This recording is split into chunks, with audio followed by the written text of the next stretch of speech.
नमस्कार, home food मराठीमध्ये आपले स्वागत आहे। आज आपण साध्या आणि सोप्या पद्धतीने धाबा स्टाईल मटर पनीर कसा बनवायचा तोही घरामध्ये अवेलेबल असलेल्या मसाल्यामध्ये।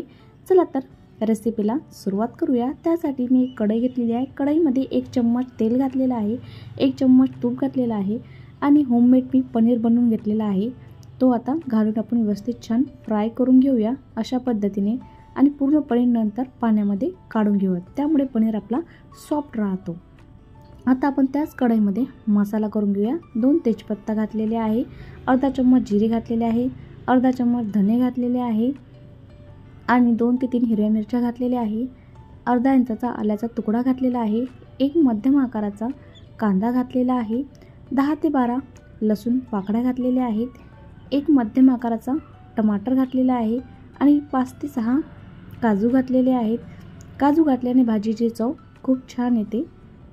नंतर अशा पद्धतीने मसाला भाजून घेतलेला आहे आणि मसाल्याची छान स्मूथ अशी पेस्ट तयार करून घेऊया। आता आपण त्याच कढईमध्ये तेल घालून भाजीला फोडणी देऊया। 1 चम्मच तेल घालून त्यामध्ये 1 चम्मच लाल तिखट घातलेला आहे, अर्धा चम्मच मी हळद घातलेली आहे। तिखटाचे प्रमाण आवडीप्रमाणे आपण कमी जास्त तुम्ही करू शकता। आता आपण व्यवस्थित फ्राय केल्यानंतर तिखट आणि हळद वाटून घेतलेला जो मसाला आहे तो घालूया।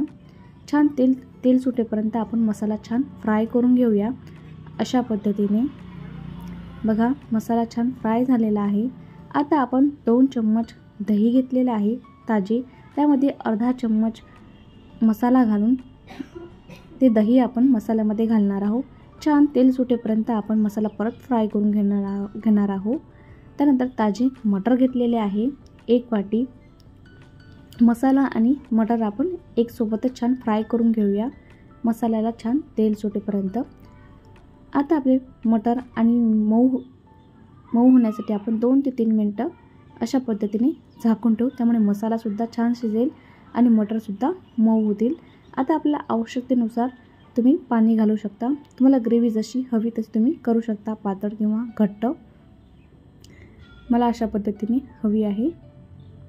आता भाजी पूर्णपणे आता आपण छान भाजीची उकळी काढून घेऊया 5 ते 6 मिनिटं मंद आचेवर। भाजीची ग्रेव्ही उकळी काढून झालेली आहे 5 ते 7 मिनिटं। आता आपण त्यामध्ये जो फ्राय केलेला पनीर आहे तो घालूया।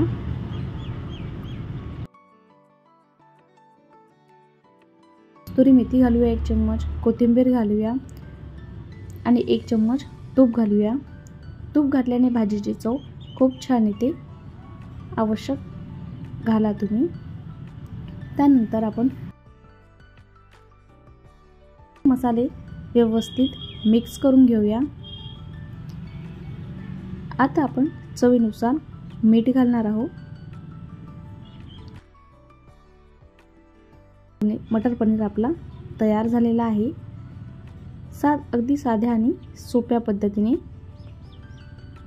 अशा पद्धतीने एकदा रेसिपी नक्की ट्राय करून बघा। आता मी डिशमध्ये घेत आहे। रेसिपी जर आवडली असेल तर लाईक आणि सबस्क्राईब करायला विसरू नका। थँक्यू।